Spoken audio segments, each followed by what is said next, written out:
Initialize sequence now. Ladies and gentlemen, buckle your safety belts, because it's time for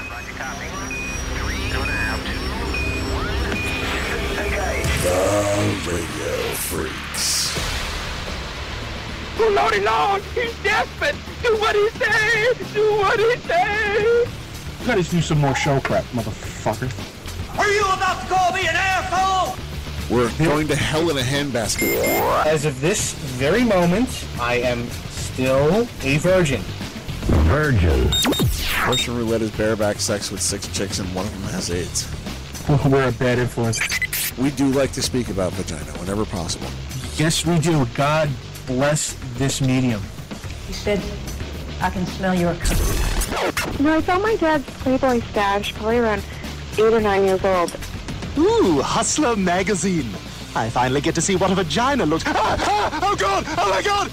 I want the resurrection of the V word. I've had it. Is that supposed to be sexy? Everybody accuses me of riding coattails anyway, so. Yeah, I might as well join in then. It's not a fucking man crush. You guys kick ass. You're double life gonzo. Intensity in 10 cities. Live at Budokan. I wish death and AIDS on a number of people throughout the day, just to get through the day. We're completely just fucking self-destructing.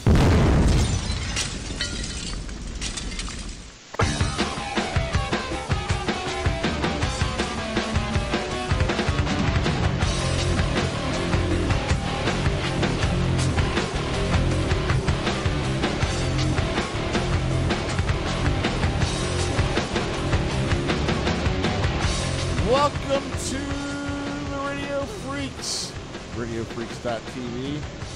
I'm Brian, and as always, joined by my pal through the powers of the interwebs, John. Through the power of Skype compels you. No, wait, wrong movie. My bad. Hey, buddy, what's up? Great show tonight from America's Got Talent. Last year's runner-up, Mr. Tom Cotter, will be joining us. Very funny comedian. He's currently on the AGT Live Tour in Las Vegas, Nevada, doing a little stint over there at the Las Vegas type places. Okay. Wouldn't that be a terrible fucking plug? Yeah, he's at Las Vegas type places. That would be the most generic thing ever. I mean, there would be no point in telling us more. It kind of covers the whole thing, doesn't it? Just a little. It could be anywhere in Vegas. You don't know. But it would fuck everything up. People wouldn't know where to go. This is true. This is absolutely true, my friend. But he is at the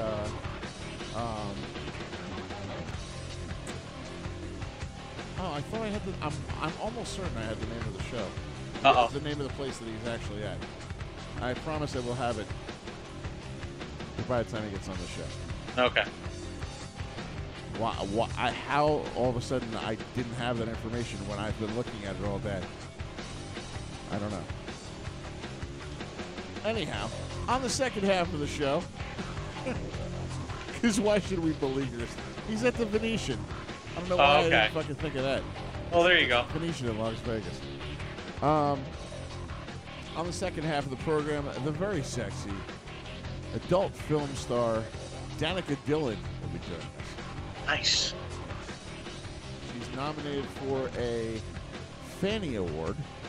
Of course, we all know the Fannies taking place at Exotica in Atlantic City this year. I might have to ask you to do me a favor at the Exotica. Yes, sir. There's a vendor I think I need you to talk to, see if I can get their, because they're supposed to run a deal at a convention, and I would like to get that deal. They're supposed to run a deal at a convention? Right, like if like their products are on sale at the convention. Okay. And we're thinking of purchasing their product, and it was a place that I had talked to about possibly interviewing on the show, and I can't find their business card, and they're like we couldn't buy it at the convention, but we were like email us and we'll give you the deal that we were talking about in here, and I'm like, That's great. The problem is I can't remember anything about it because I didn't take any friggin' notes. Hey, you do realize you're sending me to a porn convention? Yeah. With literally hundreds of vendors. Well, I would give you the exact name of the vendor, you fuck. Oh, so you can find the name of the vendor, you just can't find their business card. Exactly. I can't find the name of the person I talked to. I can't find the exact details of the deal that they were offering, that kind of thing. Uh-huh. So, I mean, I went on their website and I think I found it and I emailed them about it, but I haven't gotten a response back. So I'm just kind of like, maybe they'll just have it on sale again at the next con. So I was going to say, what's to say that they're going to have the same deal at the next convention? Exactly. So, I mean, who knows? Certainly not I, sir. I'd agree. I have no idea. So, yeah, we have a great show lined up. And also, coming up in just a mere 3 weeks, our own 100th show. It's just around the corner. Which we'll give out some more information about rather shortly. Tom Cotter will be joining us around 9:30. Oh, okay. For those of you that are tuning in for him. So we have a little bit of time to kill. Speaking of time to kill, not that I'm planning on killing anybody. Unless they call in repeatedly. Oh, speaking of, do I do it? I don't know. I don't know. Yes, Christian. Yes. Hey guys, when does Danica come on? What time? Because last time I missed it, and I missed the whole thing. Let me. When we normally have adult stars on the show. Oh God. 10:15. Yes. There you go. Yes. And what time? Okay. And what time do we generally ask for callers to call in? 10:30, 10:35. 10:40, 10:45. 10:40. You were close. Okay. Yeah, I got to give that. Okay, guys, but I should be sure to call in, though. All right. Remember what we said. You should listen to the show, and then you wouldn't have to call. Well, that's what I'm about to do. I'm about to turn my laptop on because I had it off, so I'm about to turn everything, reprogram it on, so that way I'm about to get on your website. All right. Very good. All right, Christian. Okay, I'll talk to you guys later. All right. Take care. All right, man. All right. The wheels are turning, but the hamster is dead. Long dead. Oof. Oof. Yeah. Anyhow. You can follow the Radio Freaks on our many different social networking venues. Where's the beats to it, though? There's no real beats. RadioFreaks.tv at TheRadiofreaks. At the Radio Freaks. At TheRadiofreaks. At the Radio Freaks. At the Radio Freaks. We're not doing it to just have the listeners have their fun. Yeah, we're trying to make them laugh, but in the end, I'm just trying to get Brian to laugh. And she said her computer sucks dick. Well, at least somebody in that house does. I know, they can all suck my neck. I was not doing anything inappropriate in my vehicle while I was working. Oh, I bet you were. What kind of person do you think I am? He's late for his first show as third mic. Third mic? It's not even a mic. It's two mics and a cell phone. What's the power of technology? We can just have you on the phone and you're there.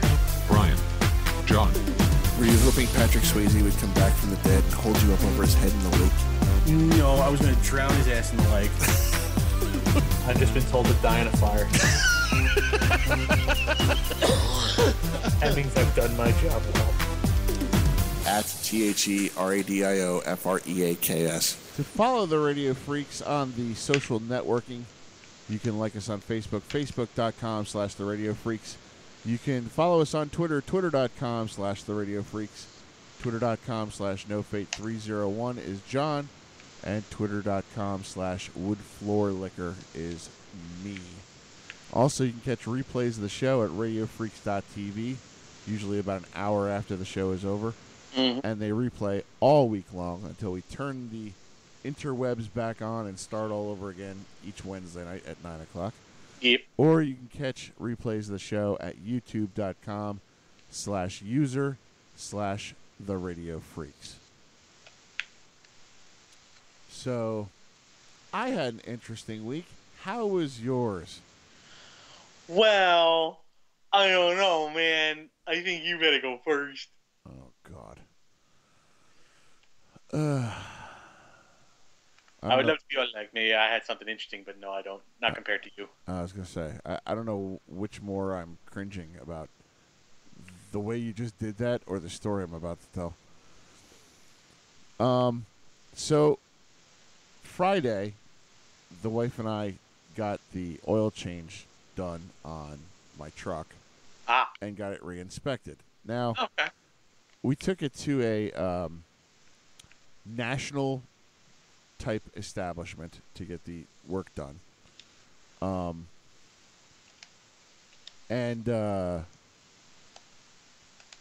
Let's just say, for the sake of argument, because I don't want to say their name on the air, that it may rhyme with Zep Toys. I wonder who they are. Yeah. Fucking Larry, Moe, and Curly, not Manny, Moe, and Jack. Anyway, so we had an appointment. They have this online thing where you can make an appointment and you can bring your car in, and they take it right in. Well, first of all, we were trying to get her new car insured. I mean, inspected. Right. And they wouldn't do it because it has temporary Jersey tags on it. Okay. And we live in Pennsylvania. So apparently we have to wait for the Pennsylvania tags. Not a big deal. Makes sense. But the sales girl, who was trying to be helpful, I'll give it to her. She was trying really hard to be helpful. Spent about 20 minutes trying to find out what the deal was, whether they could do it or not. Long story short, obviously they couldn't do it. So we were getting the inspection and oil change done on my truck anyway. So we just said, fuck it, I'll take her spot, because she had a 6 o'clock appointment. I had a 7 o'clock appointment. So we put the truck in. It took 2.5 hours to do an oil change and an inspection. What? 2.5 hours. What? Why? I don't know. We killed time. We went shopping. We went to 2 different stores, and in between checked on the truck, and it still wasn't done. And then we came back, and we still had to wait a good half hour. So on top of that, we had decided that the next night, Saturday night, we were going to go up and see our gorgeous pal Lainey, and who hooks us up with all the fine girls on this show. Absolutely. And at the same time, meet with the powers that be at the great headquarters Gentlemen's Club up in New York City, which will be where we're having our 100th show. April 24th. Yes. Okay. She was not able to make it. Her boyfriend surprised her with tickets. So we decided at the very last minute, let's go up Friday night. And we'll just bang this out. We'll get it done. We'll get it out of the way. Okay. Well, we took so long at Zep Toys, that we wound up flying, literally, up to New York City after very quickly changing our clothes. And we made it there at 11:15. Fleshbot Fridays ends at 11 o'clock. Oh, good. So we made it there like just as the show was ending. Now, I parked in a parking lot that does not belong to the club. I will say that up front. Does not belong to the club. Okay. However, it is like there's a towing business separating the club and this parking lot. Okay. The parking lot was officially closed. Okay. I will say that also. The last time I parked there, which of course was for Laney's book signing party. Yeah. Had no problems, and I was in the club for hours. We went inside, scoped out everything we need to scope out, just to make that part of the story very short. I'll come back to that. But came back out to give Lainey a ride back to her residence, and found out that the rear passenger window had been smashed. Inside my truck was my Samsung Galaxy Tab 2 10-inch tablet, which I had just gotten for Christmas.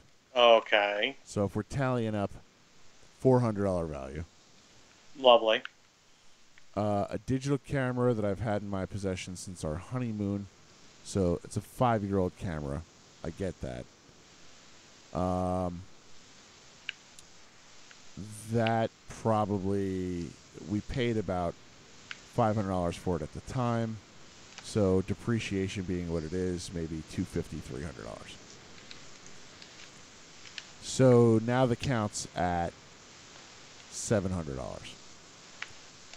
And a ESPN reversible zip-up hoodie, which cost me about $40 back in, I don't know, 01.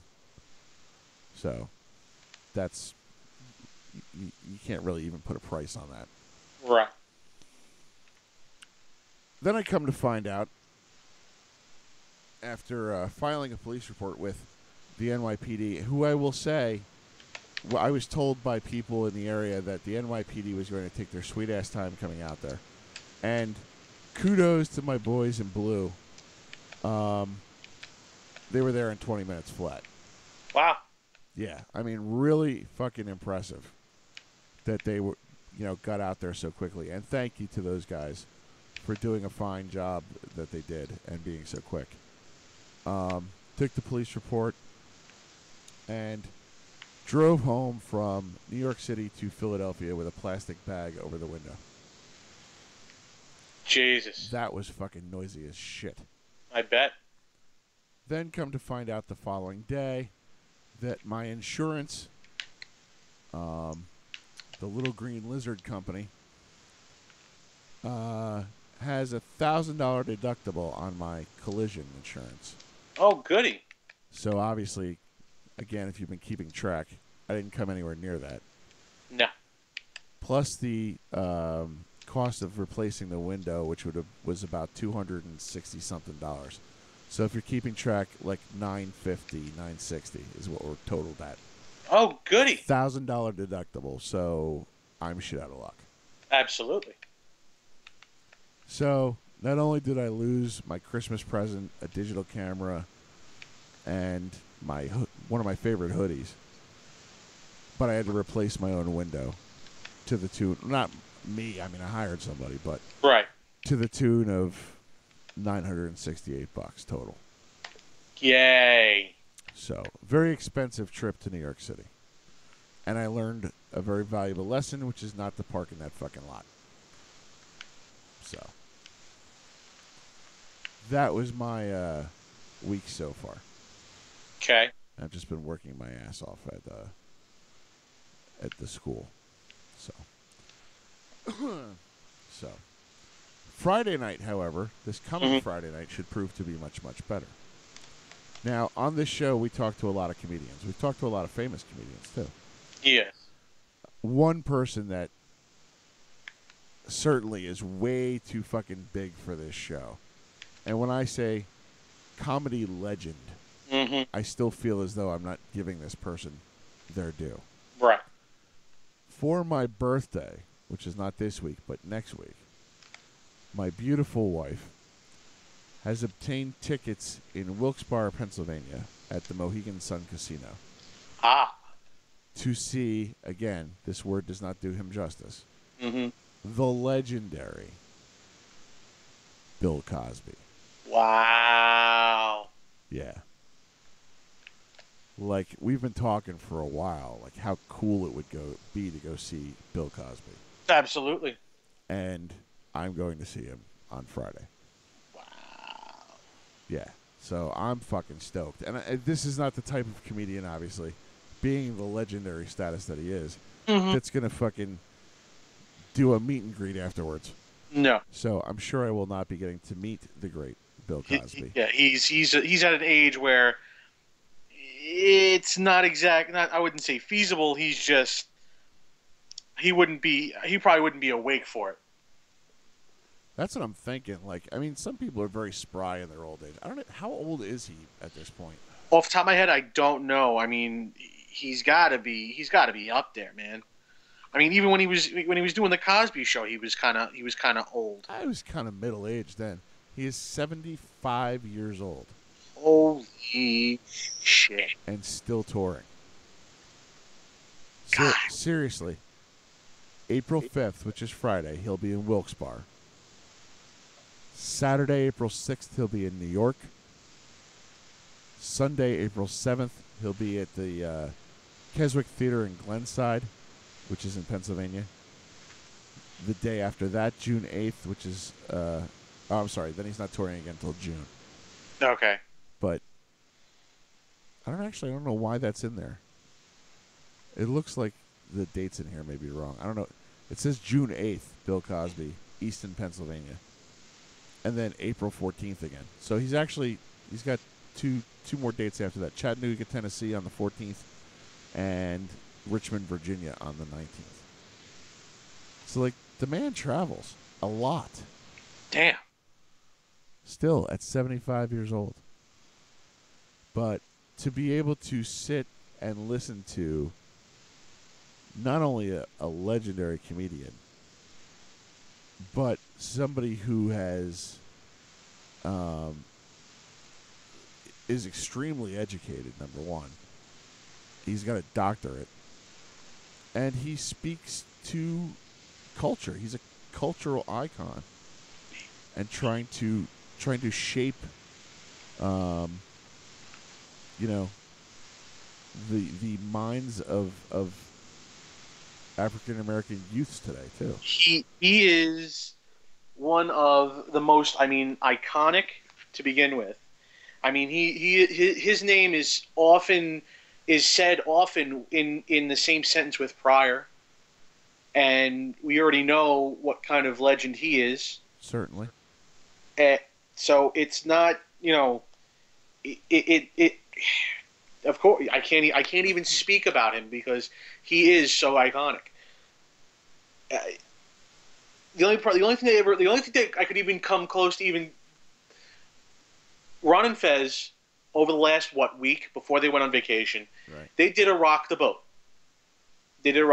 Chris Rock, Bill Cosby, Richard Pryor, and Eddie Murphy.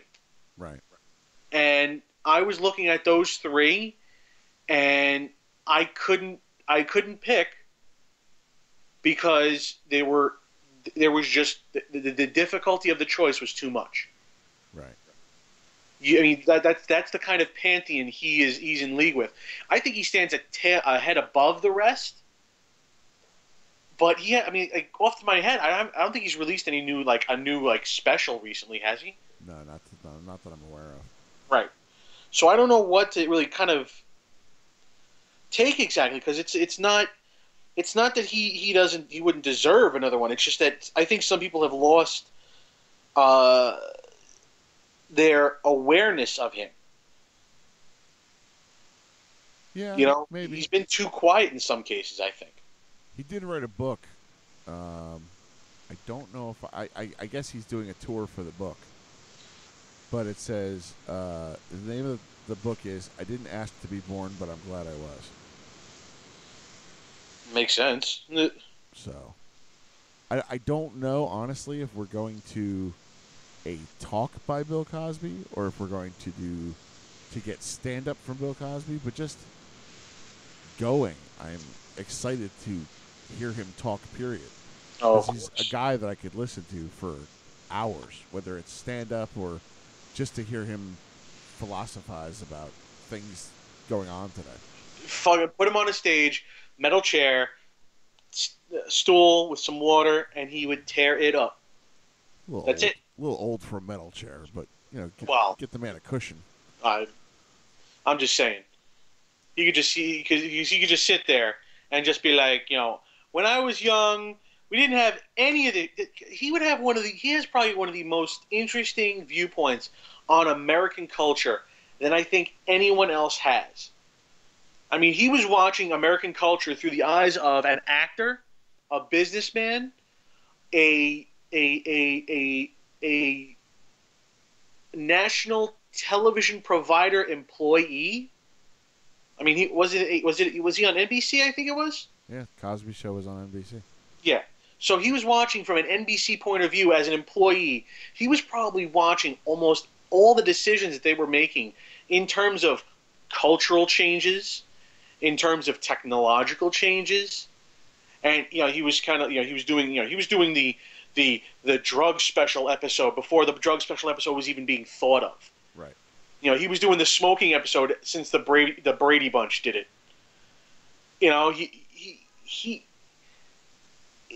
He's got to have some of the most interesting stories you'd ever consider out there. I'm just excited again. I don't care what he talks about.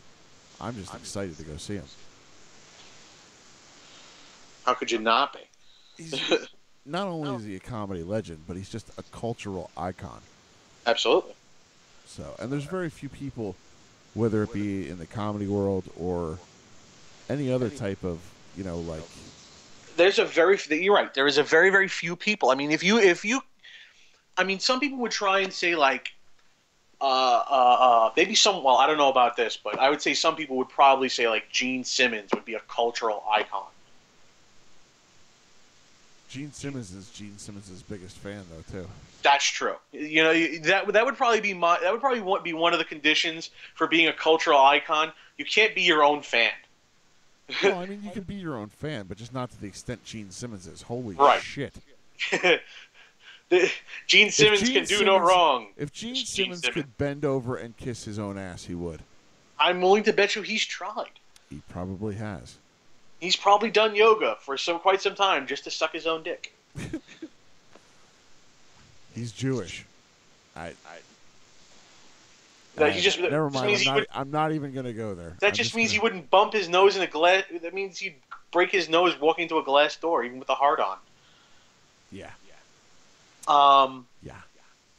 But cultural icon. Let's think about it. Richard Pryor. I wouldn't say a cultural icon because I would call him a comedic icon, a satirist, if you will, a proponent for black rights, maybe. I think Eddie Murphy would be like a modern day Bill Cosby. I don't know. I mean, because of his movie status. Yeah, I mean, Bill Cosby was first and foremost, an actor, and his acting chops are definitely there. I mean, what was it? Spy versus Spy? He did. Yeah, but I don't think that was. No, he did I Spy, not Spy. I Spy. Thank you. I think he was a comedian before he was anything else. Oh, I apologize. But his acting chops are proven. I Spy, I've seen a couple episodes. You're like, God damn, that's really fucking good. It's good shit. I mean, it's like it's top quality. Like you're not sitting there going, "Oh, he's a comedian. He's just no." He looks like he knows what he's doing. You believe it. He started doing stand-up in San Francisco and various other clubs, and then landed the role in the 1960s action show I Spy. Okay. He later starred in his own sitcom, The Bill Cosby Show. Mm-hmm. He was one of the major characters on the television series The Electric Company. Don't forget Fat Albert. Of course. Hey. So, I mean, he's a cultural icon. Everyone drink. That was an impression. Most certainly. So. I'm sorry, wrong show. On the phone, I believe, from America's Got Talent, the runner-up to last season. I still don't know how this happened. Maybe we can ask him. The very funny comedian, Mr. Tom Cotter. How are you, sir? I'm well. I'm moderately funny, but very punctual. Yes, very punctual. Very. How are you tonight? I'm well. How you doing? Doing good. Doing good. All right. So you're getting ready to wind things up at the Venetian in Vegas there. We are indeed. Yeah, we're our last show is the 14th of April, day before Tax Day, Nice. And, yeah, we're kind of in the decline right now. We're kind of winding things down. But it's been a blast. It's been a great run. We've had a lot of fun. Now, I know in years past they did the America's Got Talent live tour in Vegas, and then they kind of toured the country with it. Are they going to do that again this year? They had a tour, and Jerry Springer was going to host it because Jerry Springer hosted this, right, the Vegas show before. And then they decided to have me kind of as the MC of this year's because I'm a lot cheaper than Jerry Springer. And then they put him on the tour, and then the tour got canceled. So now he's doing some Price is Right stuff, I think. Gotcha. But, well, he doesn't need to work. He's got all the money in the world. Of course. Jerry's it's certainly a millionaire, if not a billionaire by now. Yeah, he's got big bank. And I lost to the dogs, so I don't have anything. Can you explain to me, please, how that fucking happens? Because my wife and I are avid fans of the show. And to see a comedian finally rise to the ranks of, the finalists, the top, and lose out to a fucking dog and pony show, it just irritated me. Me more than you. Yes, certainly. It's going to come out in the press really soon that they got their puppy treats from Lance Armstrong, and people need to know that. Wasn't fair. If it were Korea's Got Talent, I'm pretty sure I would have won. No, you would have lost you would have lost some with a cooking show. No, I'm not bitter. In all honesty, I really didn't think I'd make it past the quarterfinals. That was kind of my goal. Right. And so to be standing up there at the end with me and the dog act, I was as flabbergasted as anyone because I thought William Close, the Earth Harp guy, was going to win the whole thing, which is why I brought wire cutters. And then I also thought that Joe Castillo, the sand artist, could win it, which is why I showed up with a leaf blower. Had I known that it would have been the dogs, I would have put some X-Lax in their Alpo, but I did not know. So I lost to non-humans. I lost to toilet drinkers, and it hurts me, and I'll get over it one day, but just not yet. And not to take anything away from Joe Castillo and the Earth Harp guy, too. Those were pretty cool talents and stuff. But for the longest time, comedians, actually, if you to make it on a broader scale, comedians have always kind of scratched and clawed for everything they've achieved in their careers. So this was like a major boost for comedians everywhere. You kind of won a victory almost for comedians everywhere who try out for things like this, I would think. It was, I'll tell you what happened. For years, Pierce Morgan was the judge who sat in the chair that Howard Stern now occupies. Sure. And Pierce, as a child, had his sense of humor surgically removed and a stick inserted into his colon. And so he hated American comedy. And so only a guy named Geechee Guy, who's a funny one-liner guy, 3 years ago, made it to the quarterfinals. But other than that, no one's a woman, Grandma Lee, made it the first season to the top 10. Right. But after that, no one ever made it because Pierce would just shit on everybody that came along. I hope I can swear on your show. Yep, you can say whatever the fuck you want.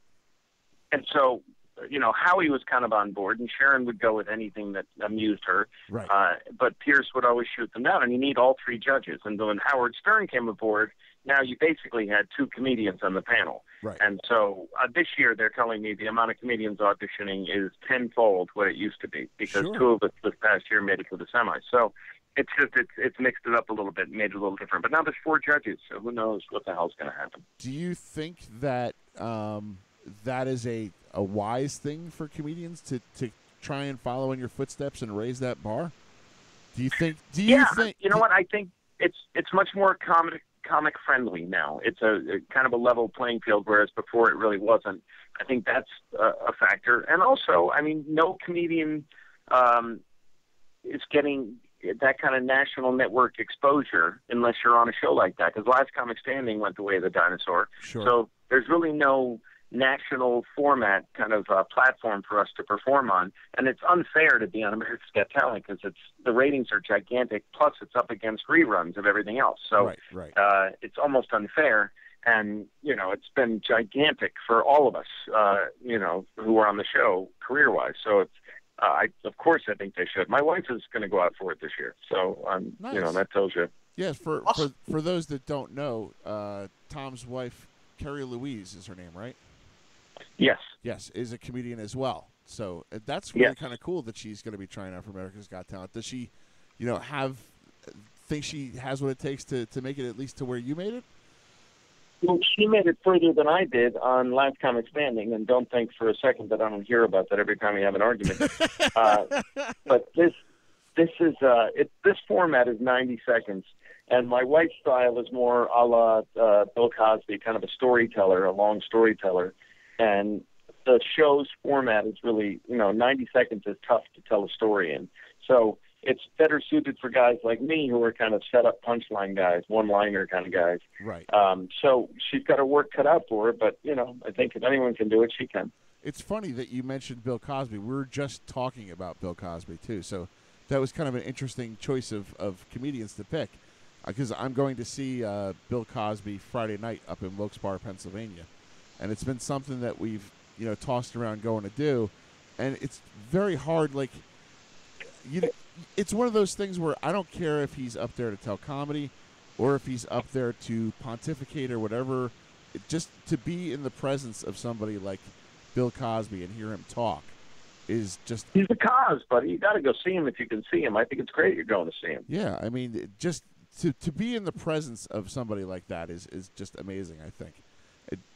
I do too. And you know what? He took a beating a few years ago from the African-American community because he was calling people out. And I loved what he was saying. He was saying, we're not victims anymore. Slavery was a long time ago. Young black males need to start wearing their pants like normal people. Right. And they need to, stop firing kids everywhere, put a condom on. He just said a lot of things that resonated to a lot of people. And the black community, Al Sharpton and other people threw him under the bus and said he was a traitor and everything else. But I thought he was making complete sense, and his stock went up in my mind when he was calling out the youth of America, not just African-American kids, but everybody saying, come on, you're dropping out of high school, you're wastes of sperm, you got to get dragged together. And that's what I became even a bigger fan when he did that. Absolutely. I mean, I just...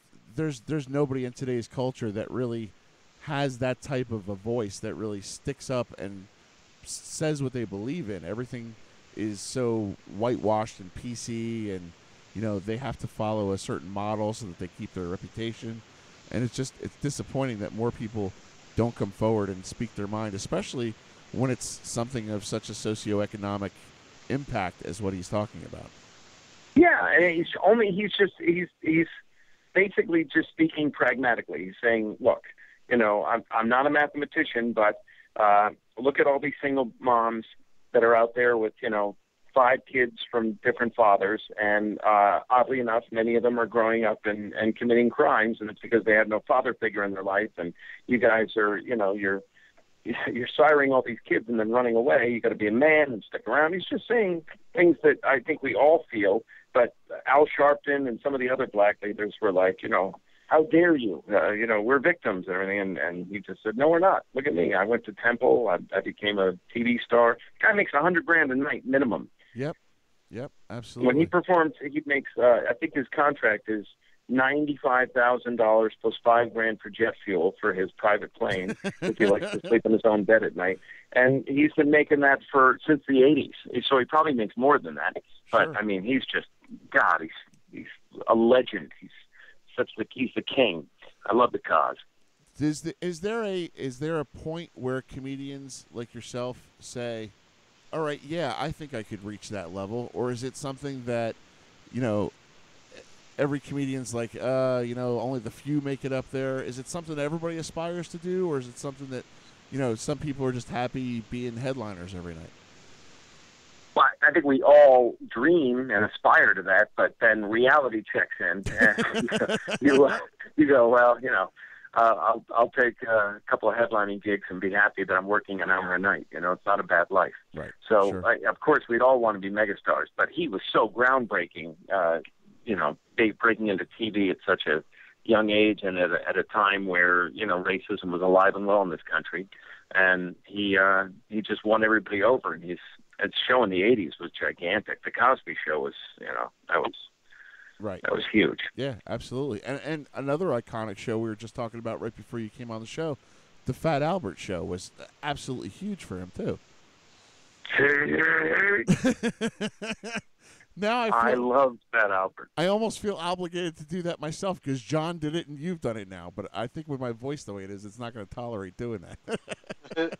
This is my GPS. It's Fat Albert is my GPS.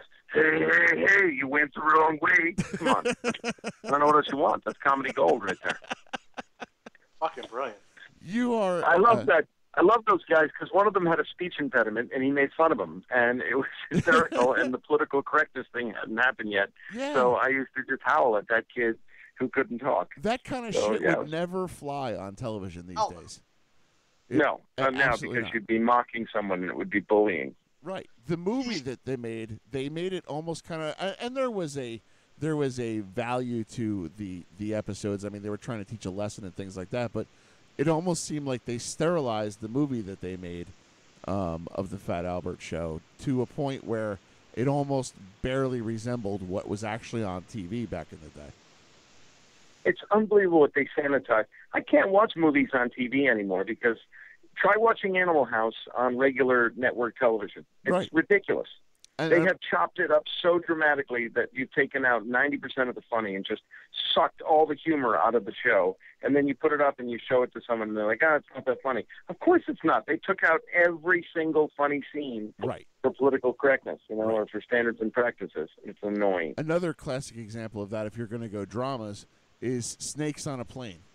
Everybody says, I want these Monday through Friday snakes off my, I forget what the fill-in thing. But that's like the standard sanitization of a line in a movie now. And I don't know. I think that there's way too much PC in the world today. And that's got to be rough on somebody who's in comedy. Yeah, it's crazy now. You can't at this point, the Animal House would be so dramatically changed that they wouldn't get suspended. They wouldn't get in trouble. They would get a stern warning letter sent back to their parents, and that'd be the end of the movie. Because you couldn't have people get in trouble anymore. Because you're not supposed to get in trouble. You just get told on for some bullshit like that. Yeah. No ratting. It's gotten out of control. But this is the reason why we want comedians that like you to be out there because you're funny.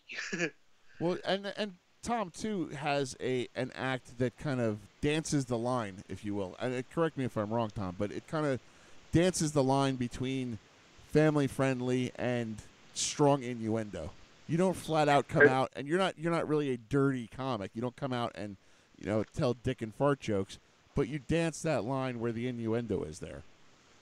I let the audience make up their own mind, and it is a lot of double entendre and innuendo, which sounds like an Italian suppository, but yes, a lot of suggestive stuff. And if you take it the dirty way, that's your own guilty conscience. But when I work a cruise ship, or I work a corporate gig sometimes, they want it rated G. I mean, I have to dumb everything down and make it cardboard because some dickhead is afraid of getting fired. Right. So it's just those pay great, and all you can do is just press play on your forehead, spit the shit out, and collect your check. It's certainly not going to be one of the shows that you're going to be bragging about or feeling good about yourself or your clever writing. You're just trying to get through it without pissing people off, and that's no way to approach comedy. The thing that I love most about gigs like that, too, is that a lot of times, and I'll use Gilbert Gottfried as an example, you hire a comedian, I guess maybe not paying attention whatsoever to his body of work, and expect that this comedian is going to throw away decades of who he's become as a comic to do a corporate sponsorship. And then crucify him when he says something on his own personal social media account that you don't agree with. I could not agree more. I mean, they just completely threw him under the bus with the Affleck thing. And, you know, you get what you pay for. You wanted Gilbert Gottfried. Have you never seen a roast? The guy closes roast because no one can follow him at roast. Exactly. Because he is just so filthy and hysterical. And so now you want him to come and do your friggin' Cub Scout thing, and of course there's going to be ruffled feathers. Right. It amazes me. That's like trying to get Jim Norton to do a stand-up gig at a Boy Scout jamboree. You just don't do it. It's No, you don't do it, but there are idiots out there that are just comedy neophytes that don't know, that just say, oh, yeah, I want the name. I want Louis C.K. to come do my corporate event. Well, do you know what you're going to get? You know, Louis can only clean it up so much. Louis is a twisted man. Yes. And it's hysterical, and he's going to give you Louis C.K., and you have to sign up to that. And the agent can only warn the buyer so many times before they sign on the dotted line, and then you're going to get Louis, and you're going to get some people that are going to be offended because there's always a born-again Christian in every crowd. Yes. That just, I don't know. And we could say it with a million different comics, but that just fucking kills me every time people do shit like that. You grew up in the Northeast, in the Providence, Rhode Island area, I'm guessing, and you broke into comedy on the East Coast? Yes. Okay. Did you find that the East Coast was more friendly than the West Coast? I mean, what garnered your decision as to, I mean, everybody has that quintessential question, where do I start if I want to be a comedian? Do I start at the East Coast? Do I start on the West Coast? Where was that thought process when you decided to start on the East? People ask me now all the time, you know, if they're comics, where they should go, and I always say New York, because New York has something like 18 comedy rooms right now. Right. And L.A. really has the three. They have the Improv, the Factory, and the Store, and the owners for decades have hated each other. So if you worked for Mitzi, she would prefer it if you didn't work for Bud. If you worked for Bud, he would prefer it that you don't work for Jamie over at the Factory. And so the comedians there are like pawns in this chess game. That, and there's so many more TV stars out there that stop in to do sets all the time. So a good comic in L.A. gets bumped. You know, he'll wait 2 weeks for his prime spot at the Improv, and then Damon Wayans will come in and say, I want to do an hour, and that comedian gets thrown on the scrap heap and has to wait another 2 weeks to get his stage time. Sure. Whereas in New York, if you're not working every night, it's because you're lazy. You know, there's tons and tons of stage time. Right. So I grew up in Providence, Rhode Island. I made the move north. I actually moved north to Boston to start because it was just a great comedy proving ground at the time. And, you know, around the time I started, like Louis C.K. was already there and up and running, and Wendy Liebman was already up and running, and before that, Stephen Wright and Jay Leno and Dennis Leary and all those guys. So it was already a pretty good farm system, Lenny Clark, et cetera. And then after I started, Greg Fitzsimmons and Joe Rogan and Dane Cook and all these other people came out of there. So it's really a good place. I'm glad I did it. I ended up in New York. So some people say, well, why didn't you just cut out Boston and go right to New York? Right. Well, you know, hindsight's 20/20, but I'm glad I spent the years that I did in Boston because it's just a really great comedy town. And New York is obviously, I would say, the best place to be if you're going to be a comedian. I would say, I mean, Boston, if they say, well, why did you skip Boston? Boston, like you said, has a really great pool of comedians up there, and it's almost kind of like you said, like a proving ground where you kind of become a big fish in a small pond, and then maybe you're ready to go tackle New York. Because honestly, New York comedy, despite the fact that like you said, there are a lot of rooms, is fucking cutthroat and vicious. Like you will not survive in New York comedy if you're doing these little rooms all the time and think you're going to step up from there, because it just doesn't happen that way, it seems. Yeah, I wouldn't start now. I mean, because when I started, all the veteran comics would come up to me and say, I feel bad for you. There's only 2 open mic nights this week. Right. But that's all I needed, you know. And now there's no open mic nights. Now you have to do these things called bringer shows, where it means you have to bring 10 paying customers, which means you have to harass your family and friends to come watch you die a horrible death at some open mic night. And I would never have done that. I would have given up.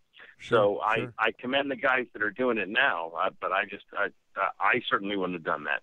It is cutthroat in New York because everyone comes to those 2 meccas. It's New York or L.A. Right. And so there's probably 50 Canadian comics in New York, let alone people from the States. And you've got comics from all over the world there, and it's really, you know, kind of the place you want to be. Do you find that in your off time when you're not doing something for America's Got Talent, or when you're not touring or doing Leno or Craig Ferguson, which by the way I saw you a couple of months ago on Ferguson, you were hilarious. Thank you, buddy. When you're not doing like production stuff, do you find yourself going and working out new material? Like we have a lot of friends that are comedians that go down to a place like The Cellar in New York, and they'll pop in and do a quick spot or something like that to work out new material or something. Do you find yourself doing that a lot, or? Yeah, because this year has just been crazy because I'm kind of flavor of the month, and we're trying to strike while the iron's lukewarm right now. Sure. And so I'm on the road a lot, and so I'm just not around much. But when when I'm back in New York, which will be probably the 19th or the 20th of this month of April. Right. I'm going in because we're working on a new set for Tonight Show. We're trying to do some other little things, and they want 5 minutes of material you haven't done on TV, so you got to go work it out. And, I need a live audience. And the clubs are pretty good about letting you get up and do 5 minutes. If you want to go up and do 5 minutes, you only have to tell them that day. I'll call in the afternoon and say, can I get up and do 5? And they'll cram me in somewhere in the schedule. Right. And you have to keep it fresh. You got to keep spinning the wheels. You had a big support out in the New York, New Jersey area in the form of Vinnie Brand from the Stress Factory. What was that like for a club owner so close to the? I mean, you could technically say the Stress Factory is in the New York comedy scene. What was it like to have a club owner like stand behind you that hardcore and be such a supporter of what you were doing on America's Got Talent? Vinny is a great dude. He's a great comic. People don't know he's a really good comic, but He's funny. I mean, he really is funny. And he's a great businessman, and he's a good comic. I think, it wasn't just him. I was really impressed with the comedy community because it is, you mentioned L.A., but there's backstabbing everywhere in New York and L.A. and everywhere in this business. Anytime someone remember when Dane Cook finally made it, everyone started stabbing him in the back, and people do that. His and own there's a lot of bitterness. And so every time I moved on in this thing, I kept thinking it was just going to be all over social media that, I'm a dick or, whatever. So, but I couldn't believe how supportive everybody was. And I don't think they were really supporting Tom Cotter. I think they just didn't want the comedian to lose to the guy getting shot out of a cannon, Right. So right. That's why everybody was tweeting for me and doing all that stuff. And I didn't ask people to do that. Gaffigan called me and said, I've got, over 1 million followers. What do you want me to tweet? And to get those votes, the votes are huge. Sure. So he and Louis C.K. and Rogan and a lot of people just took it upon themselves to say, hey, finally, it's not a singer. Let's support our own. And people were really, really cool about it. And that part blew me away. Awesome. Vinny was great. And people all throughout the industry, from open micers to, agents and managers and everybody in between, was really, really great to me this past season. And I'm incredibly humbled by that. And, still, there were people that shit on me, of course, and threw me under the bus, but the vast majority were really, really, really nice to me and my family, and it meant the world to us. I don't know your personal connections within the industry and stuff like that, but I mean, when somebody tweets us or something like that as a radio show that we may not have had on the show yet or something like that, and they're of any stature, it's kind of like you become a fanboy, like, ooh, so-and-so tweeted us.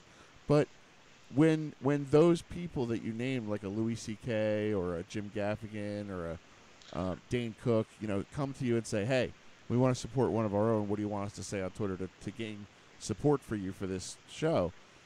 Are you friends with these people, or was there at any point during the process where you were like, holy shit, this person contacted me and wants to help me out?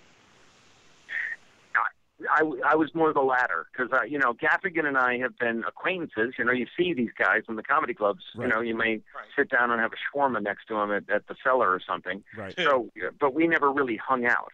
And for him but I've always been pleasant to him, and I've always been a fan of his stuff, and he's always been very cordial and pleasant to me. So, when he contacted me, that was a little bit of a shock. Lisa Lampanelli is an old friend, and so when she started helping me out a little bit with the tweets and everything, that was just kind of payback for being friends for a long time, and I would do the same for her when she was on The Apprentice and everything. Despite her persona, a lot of people don't know she's actually really a sweetheart.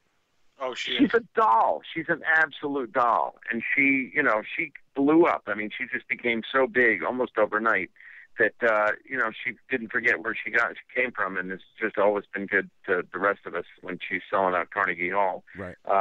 So she's really been great. And people, Sarah Silverman, I may have met her once in my life, and she was tweeting for me. And that's just because her peer group was like, hey, there's a comedian that's actually moving on a little bit. Let's help out. So that kind of stuff was shocking and greatly appreciated. William Close's wife, or I don't know if they're married, but his baby mama went into the execs of NBC and bitched and said that it was unfair that all these comedians were tweeting for Tom Cotter, and NBC said, go fuck yourself. Yeah, because, that's how it works. That's not against the rules, and right. You're supposed to be able to rally your troops. So she tried. She wanted to put an end to it, and it's a fucking, we got the last laugh. It's a talent competition. You get the popularity vote. That's how it fucking works. I mean, whether you use social media or you use, phone calls or a phone tree or something, that's how it works.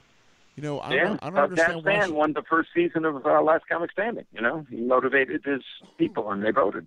So that whole thing, I don't know how I feel about Last Comic Standing, only because, and I don't know whether they're true or not, but we've heard stories that certain executive producers of the show, kind of made moves and deals with managers and shit to get their people in, and that it was more of an inside job kind of a show than it really was as much of a contest. Dude, they called it Last Client Standing. It was an absolute farce. And it was, Peter Engel was one of the agents, and he was just completely unscrupulous, and I will say that on the airwaves anytime I get a chance. I was at the Vegas round when Dan Natterman blew the roof off the place. He got the biggest standing ovation you could ever see. Right. The three judges were Anthony Clark, Brett Butler, and Drew Carey, and they were dying. Drew was crying. He was laughing so hard. Wow. And he didn't make it in the house, and two people who got booed off the stage that night did. And so, he went to the press and said, this is crap. We voted 7 of the 10 people we put into the house did not get into the house because the executive producers overturned our decision. Wow. And he was pissed off, and everybody was pissed off. It was crap. Jesus. It was horrible. And the judges, they're puppets. They just sit there. They have an earpiece, and they get told by the producers what to say and who to move on and everything. And it's, that was just a blight on the comedy world, I think. Absolutely. That's a real shame. Well, we wish you success with the remainder of your AGT tour, and we really hope that this is not the end of the line for Tom Cotter, that your star does not get extinguished on the 14th when you stop working at the Venetian in Las Vegas. Your lips to God's ears, man. I hope you're right. and of course, I mean, we wish your wife, Carrie Louise, good luck on America's Got Talent this season. Is she going to, capitalize? Well, she hasn't really made the decision. She hasn't. She's still debating it right now, but they're kind of holding a spot for her, and she's going to make the decision soon. But, I'm trying to tell her to do it, but Is she planning on capitalizing on the success that you had on the show already, or? We're a team. All the money goes in the same bank account, so she's trying to, do whatever she can to elevate her career. Nice. Good shit. Well, Tom, we wish you the best of luck, man. I know you're coming out to the East Coast later on this year. I think in the fall, you're doing a date in Levittown, New York, at Governor's, which is really cool. It's marked a special event. Are you doing a taping of some kind, or? No, we're just whatever. I never know. Maybe I'm special because I wrote some short buffs. I don't know what that is all about. Whatever they want, they can call it whatever they want. And then you're going to be in September. You're going to be in Hasbrook Heights at Bananas Comedy Club, which I heard is a cool venue as well. And and the people who run it are really good people. So I love working there. If you make it down to any of the Helium rooms, try and book the one down in Philadelphia, because that's down in my area. I would love to see you, and please come back on the show anytime to plug anything that you may want to plug. Hell yeah! I'm honored, guys. Thanks for having me on. I really appreciate it. Tom, have a great night, man. Thanks. See ya. Bye-bye. Ladies and gentlemen, Mr. Tom Cotter from the America's Got Live tour that is ending its run at the Venetian on April 14th. So if you'd like to go out there, and see him, you should definitely do that. You can get more information from the America's Got Talent website, which is part of the NBC website, if I'm not mistaken. I think you're right. So it's nbc.com/America's-Got-Talent, and you can get more information from there. That URL makes me cringe. Is it the dashes in it? Yes. Yeah, I know. You would think that a media giant like NBC would know how to, put together a URL on their own domain. Right? It's that, and did someone squat on americasgottalent.com? I certainly don't know. But that would be one of the only reasons to do it that way. The squatters have it, but we can do it this way, and we can get around them. That's just so bad. Dude, here's my question. You're NBC. So bad. Really? There's nothing else you could have figured out? You could have done NBC.com/AGT. Yeah. Come on. I know what that is, and that's an easy thing. That's simple stuff. It's a fucking redirect. You can do that shit in any fucking way and have it work, and all of a sudden, da-da, you get your information. But it's America-Got-Talent.com. What the fuck? I don't know, dude. That's just horrible. Calm down, killer. All right. Let's take this opportunity to step back, calm John down, reboot a little bit, and we'll be right back with the very beautiful and sexy Danica Dylan. Stay tuned. This is the Radio Freaks, radiofreaks.tv. After these messages, we'll be right back. Hey, it's your old pal Dr. Steve from Weird Medicine, and you're listening to the Radio Freaks on radiofreaks.tv. You're listening to the Radio Freaks. Got something to say? Call the show, 706-526-4277. That's 706-526-4277. And follow the show on Twitter at twitter.com/The Radio Freaks.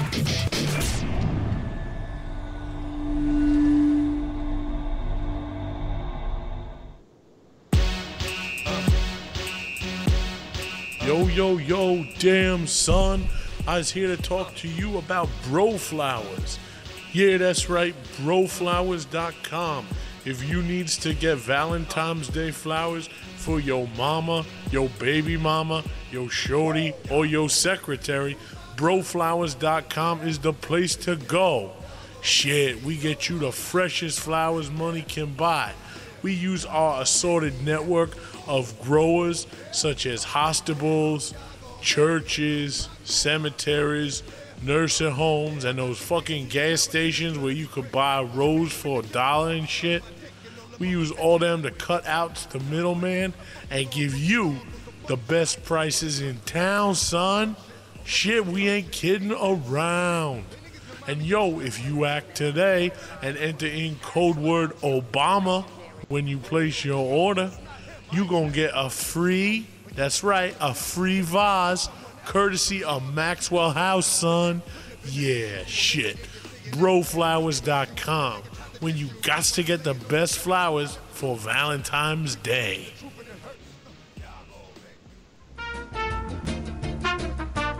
Hello, ladies and gentlemen. This is your old pal, Hugo Chavez, and I am here to tell you about my new Hugo Chavez Book of the Month Club. That's right, sign up today to get all the communist and anti-American literature you need. This month's selection, endorsed by your own President of the United States, is called Open Veins. It's a tale of how you American pigs have raped Latin America. Next month, we will be reading The Audacity of Hope by your own Presidente Barack Obama. Then we'll be taking it easy for the summer. We're going to read Are You There, God? It's Me, Margaret. Once the fall comes and we're back from vacation, we'll get back to reading Mein Kampf by Adolf Hitler, The Communist Manifesto, The 9/11 Report, and many others. Once again, remember to sign up for the Hugo Chavez Book of the Month Club. To sign up for the Hugo Chavez Book of the Month Club, Please visit any neighborhood Citgo gas station.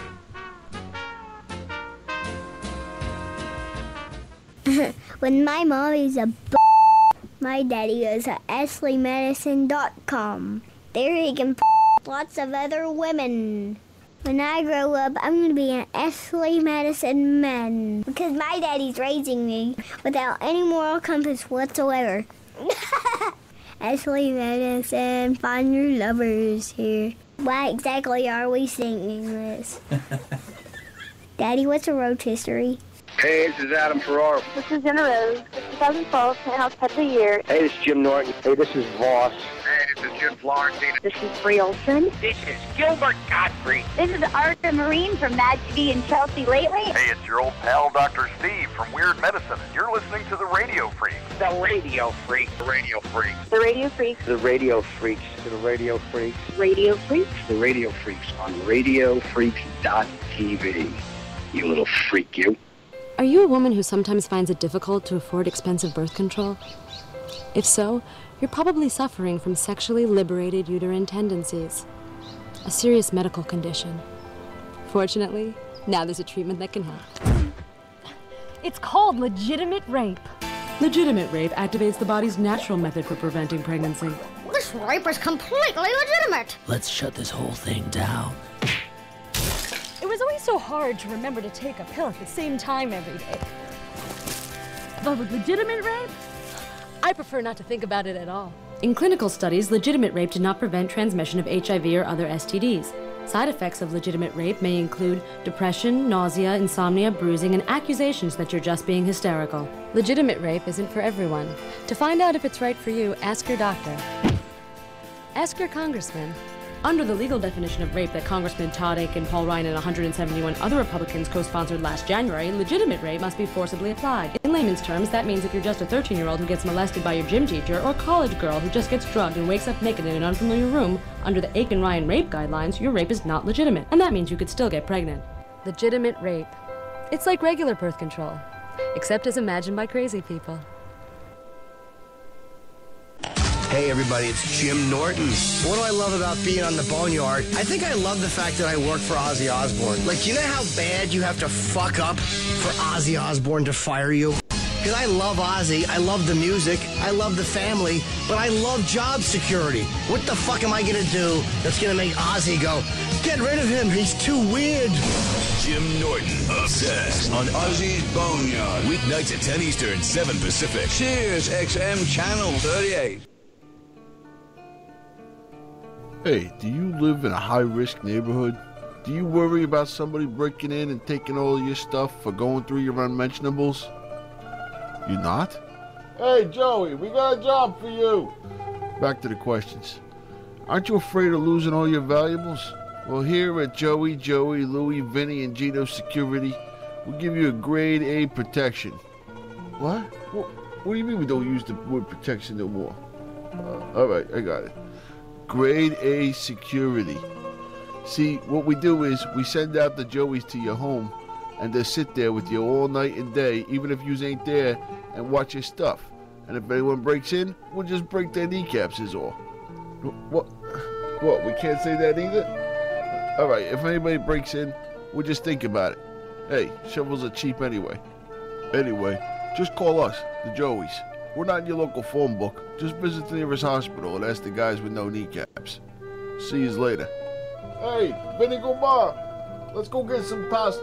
Please note, we aren't responsible for broken windows, missing food, photographs taken, missing clothing, broken furniture, internet fees, the Joey's watching you undress, live tracks in the yard, or damages from accidental security breaches. And for a slight fee, we'll keep an eye on your teenage daughters. Thank you. Weird Medicine with Dr. Steve. Erythrasma, sebaceous cysts, gonadism, and then their nipples fall off. Gentian violet, purple-looking penis.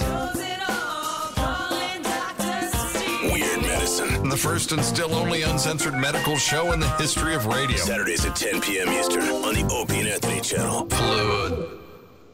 I'm Vinny Brand, and this is the world-famous Stress Factory Comedy Club. Every single weekend, right here in New Brunswick, the biggest names in the business.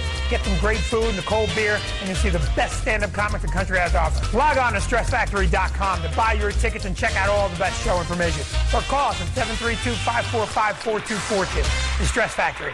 Your friends are right. This place is great. The following is a paid, politically incorrect announcement. Looking for something to read, are you? Read all the Dr. Phil and Dr. Laura books? Unlearn Because Life Can Make You Stupid, written by yours truly. That's right, me. I actually, if you're sitting there in wondering how someone like me actually had the lucidity to sit down and type out 240 pages of ranting nonsense, the fact of the matter is, the best way to describe this book is to picture somebody walking up to Dr. Phil and kicking him in the nuts. If you're kind of angry at a few things and you think your marriage might need to lead in a different direction, if you don't want to lose half your worldly possessions, give it a shot. You have nothing to freaking lose. I'm also writing a second book called Unlearn Vanilla Marriage, all of which we'll be able to check out at unlearnnow.com, which is the sister website to unlearntheshow.com. So basically what I'm trying to say is, buy my book, I need the fucking money. I really do. Be sure to listen to Unlearn the Show, part of the Lose the Radio Network. Hi, this is Kelly Shibari, and when I'm masturbating, I like to listen to the Radio Freaks on radiofreaks.tv.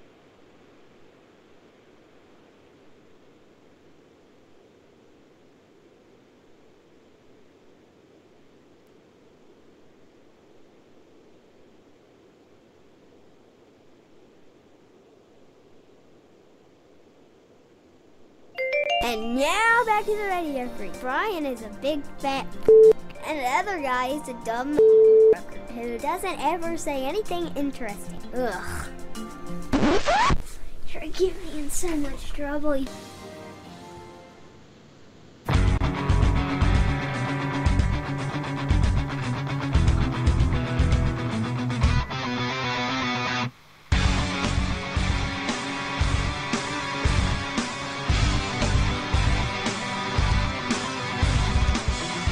Welcome back to the Radio Freaks, radiofreaks.tv. If you're just tuning in, you missed Tom Cotter from the America's Got Talent live tour. He was the runner-up to last season. Still trying to figure out how he lost to a fucking dog act. Dude, some people are just that cruel. All I know is that any pet, any household pet in his area died for unknown reasons. And they're still trying to find out why. Fucking revenge tour, man. Coming up in minutes on the Radio Freaks, the very sexy Danica Dylan, who is nominated this year for a Fanny Award. What is a Fanny Award, you might ask? It is the Exotica Fan Choice Awards, which will be held Saturday, April 20th in the Grand Ballroom at Trump Taj Mahal and Casino in Atlantic City. And it takes place during the Exotica Convention this year, which is kicking off in Atlantic City at the Trump Taj Mahal, starting Friday, April 19th and running through Sunday, April 21st. For more information on the Fanny Awards, you can go to thefannies.com. And of course, for more information on Exotica Atlantic City, you can go to the Trump Taj Mahal website, or you can go to exoticaexpo.com. That's EXXXOTICAEXPO.com. I really should be a fucking voiceover artist, I think. Dude, it could be worth, it could be worth a shot. Could be extra money. Or record promos or some shit. Do it. Be a way to make some extra money. Do it. Come on, do it. Do it. Come on, do it. Speaking of do it. We need to get fucking, we had Kevin Heffernan on.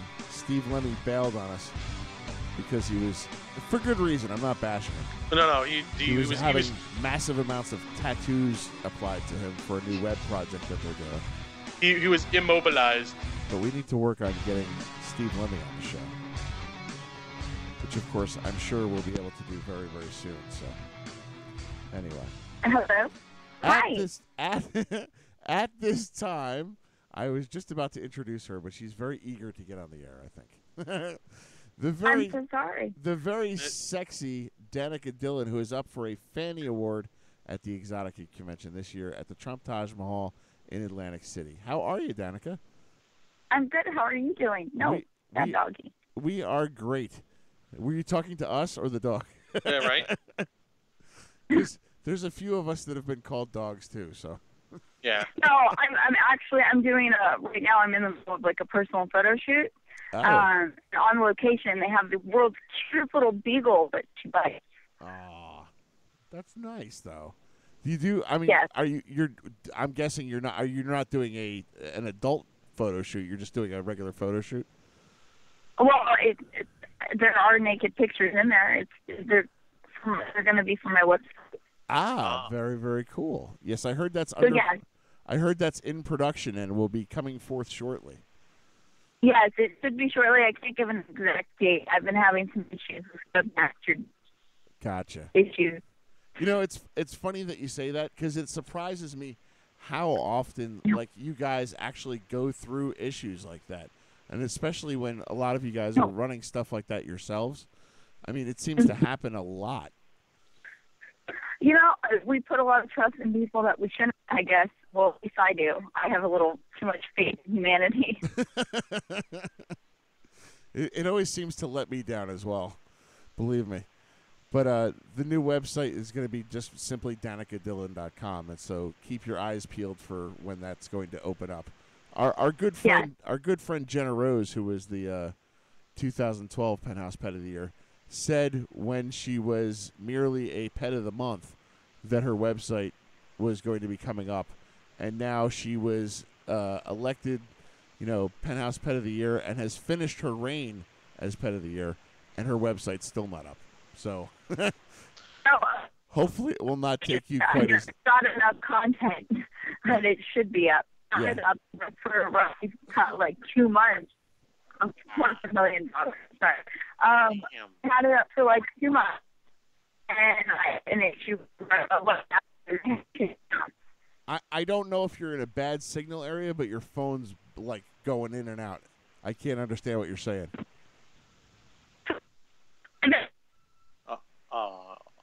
Did we lose her? Am I better? Oh, now you're better. There you are. I'll stand in the middle of the yard for you. I'm sorry. Okay, absolutely fine. That's it in the valley, so that's what we get. So you were saying that your website was up for 2 months, and then we lost you. Yeah. Had an issue. I think we lost her again. Oh, jeez. Oh, yep, we did. We lost her. Damn it. Goddamn phone signals. You would think in 2013 they'd have, like, I don't know, coverage fixed. You can't even blame coverage nowadays. It's just, like, everybody wants to just blame the fucking phones. Everyone's gonna say, "Oh, what phone do you have?" "Oh, an iPhone." Fucking iPhones. Yeah, I'm classic for that. It's not even fair. No, I think iPhones just stink. Dude, I've never dropped a phone call with my iPhone. Danica, we have you back? Yes, I think so. Can you hear me? I can hear you crystal clear now. Yes. Okay. So you were... Hello again. Let's try the third time. You said your website was up for about 2 months, and then something happened.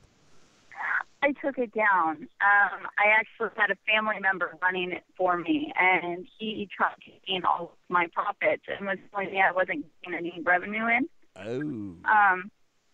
So I took it down myself, and I was in the process of working with someone else on my website to get it back up and running, to revamp it, kind of more glam porn instead of hardcore dirty porn. And then the guy just kind of disappeared off the planet. So that's where I'm at right now. Wow. That just fucking stinks. Damn. Wow. You would think people would want to make money. Yeah, but you would this think. guy just disappeared. John, you know how to build a website? I know a thing or two, yeah.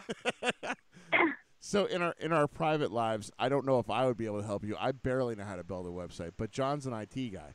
So that's why I was joking with John that does he know how to build a website, because I think he probably would be able to help you out. But it's not hard building it. It's hard getting the traffic to it and making sure that it stays maintained and making sure there's new releases. Right. Building it isn't the issue. It's just maintaining it and making sure you're making money. Gotcha. Well, I would imagine that would be a very important aspect of having a website intended to make money, is to have it make money. So, yes. So makes sense. You are up for a Fanny Award this year, which kind of shocks me, because, and not the fact that you're up for a Fanny Award. I certainly think you deserve more. Just the title of it, right? More than what you're nominated for. You're nominated for Most Underrated Star. Which, yeah, well, that's because I had to take a year and a half off of the industry. Right. I mean, it's not absolutely I mean, all these dogs, I'm so sorry. That's okay. I had to take a year and a half off the industry. So, because I had a baby, I have a little girl now. So I kind of disappeared. So no one had my porn, and then all of a sudden I made a comeback at the end of the year. Right. So they're kind of like, it's new. It's someone that should have been voted for, but wasn't really noticed. Gotcha. I gotcha. Because you were nominated for Best New Starlet in 2011 at the AVNs and the XBiz Awards. And yeah. And then to have, I mean, it's great that you're nominated for another award, but to have another award be nominated for the Most Underrated Star, it was almost like, well, she was Best New Starlet, and now she's the most underrated star. It almost seems like it happens. It's quite ironic, but it happens a lot. I think Misty Stone also is nominated for the award, and she performs not all the time. Yeah, I was kind of surprised about that. There were a couple of names on the list: Misty Stone, Courtney Kane, Aleska Nicole. I think they're all fairly. Kendra Lust, certainly. All fairly regular in the industry. So it kind of surprised me. Like, where are all these names coming from?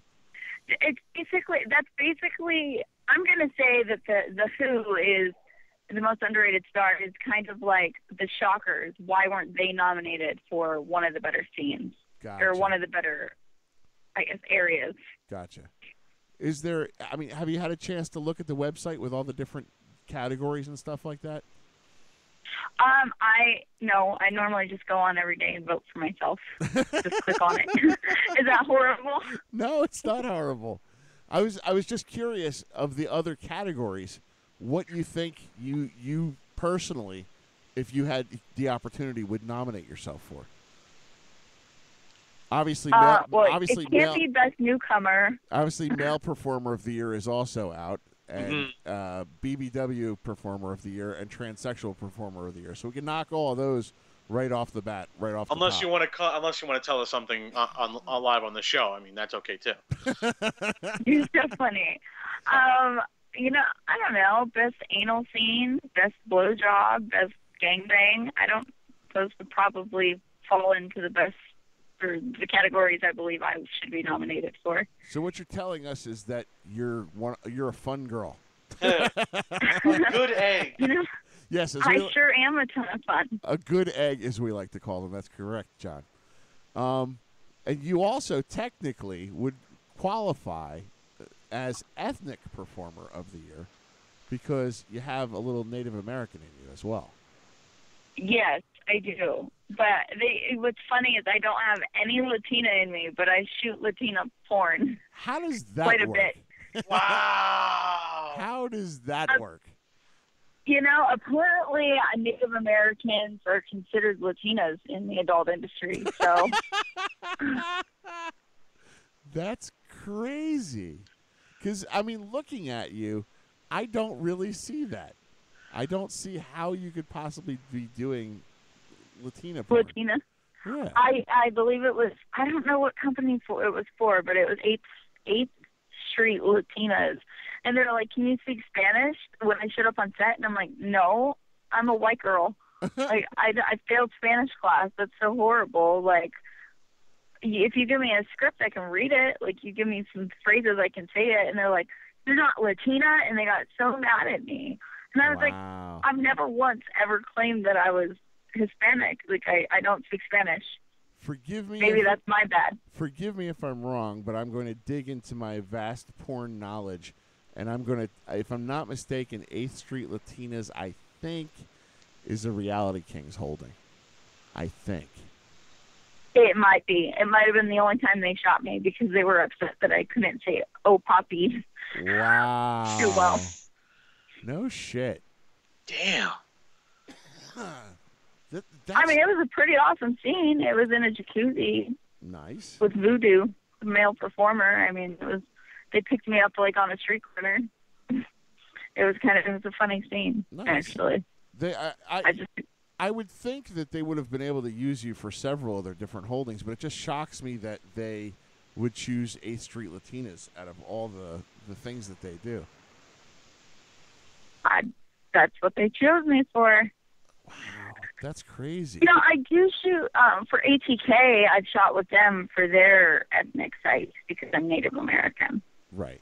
And I would imagine, you would have no problems, exploiting the fact that you're Native American to do an ethnic site or something like that. But how are you going to ask somebody to be a nationality that they just clearly are not? It's porn.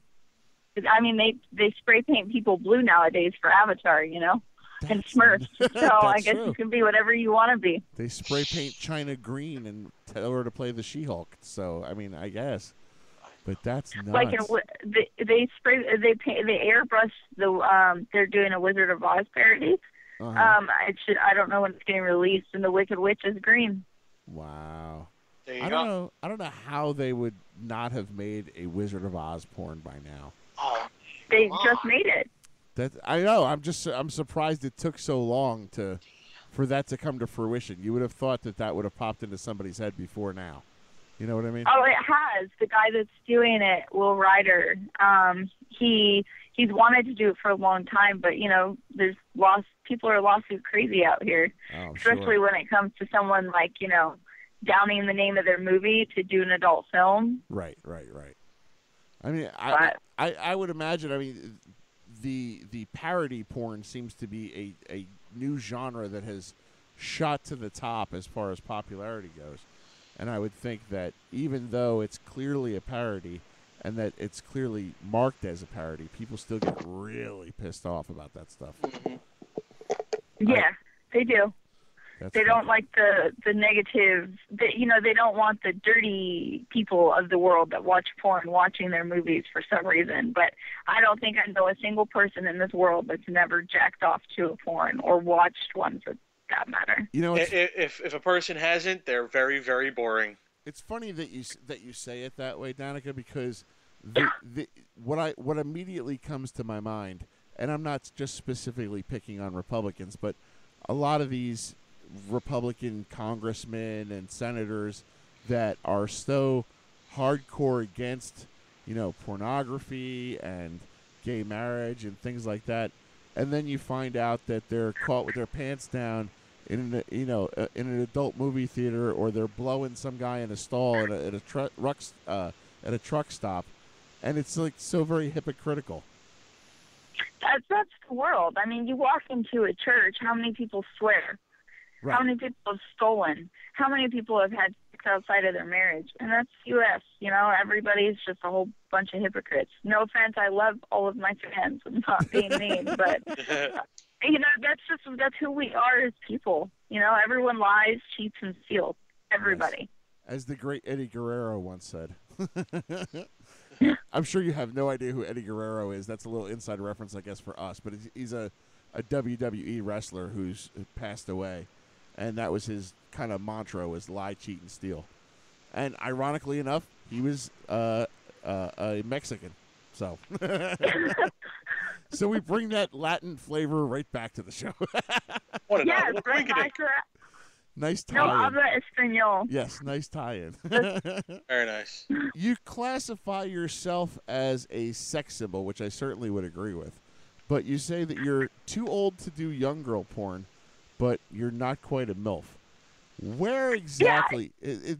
The porn industry seems to be like the fucking Twilight Zone when it comes to ages, because I would not think that somebody who just got into porn a mere 4 years ago is only 26 years of age, would be not considered still able to do young girl porn. So weird. You know, it's funny when directors and stuff go on to our agency's websites, they, you know, when they're looking for young girl stuff, they always look for like 24, 23 and below. Wow. So just because of my age, just because I'm 26, I'm automatically thrown out of that category unless it's one of my friends that is the director and producer and they call my agency for me directly.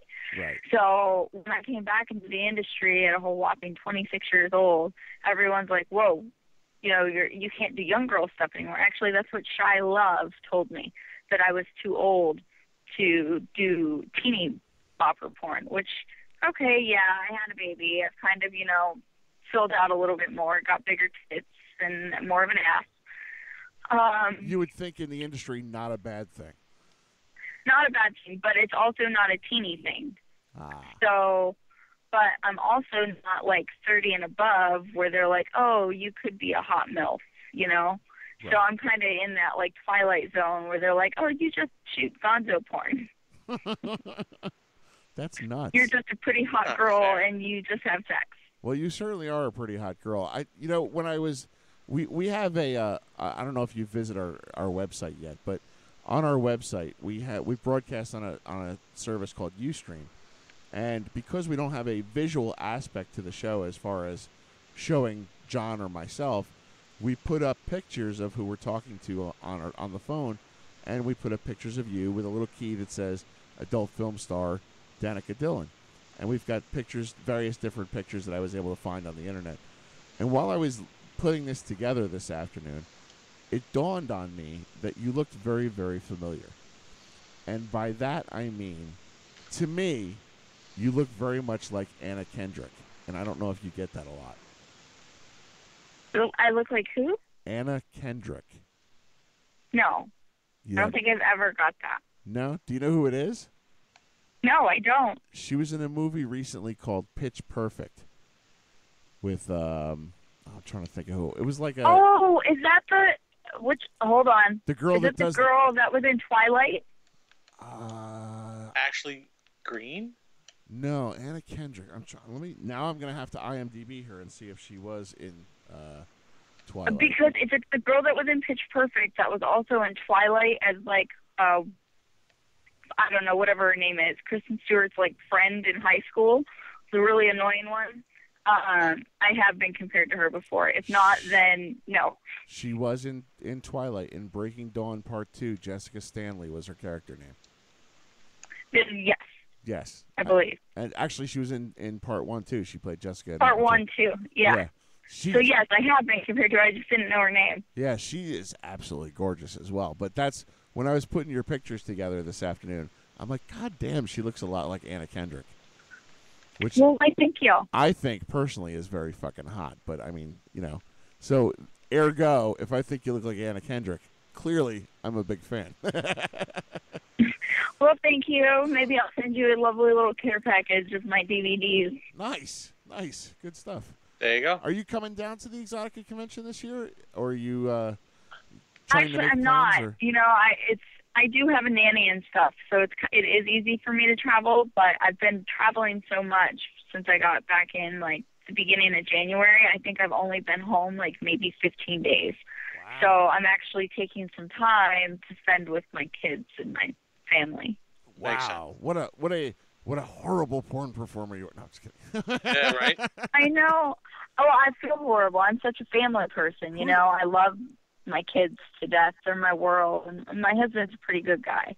So I was going to say, certainly any one of your fans could certainly understand the fact that you need to spend some time with your family. I mean, of course. You know, I obviously joke about, you know, you being a horrible person because you're not coming to Exotica. But, you know, that to balance a career like this in such a taxing industry, if you will, and then to balance a family life has got to be a little bit rough. It's got to be interesting to try and make all those plates spin without any of them hitting the ground. Oh, they have hit the ground a couple of times, you know. It's kind of hard for my husband to sit back and just let me do what I do, you know. From a man standpoint, I mean, who really wants their wife to get screwed on film over and over by a whole bunch of random men. Right, right. It takes a pretty strong guy.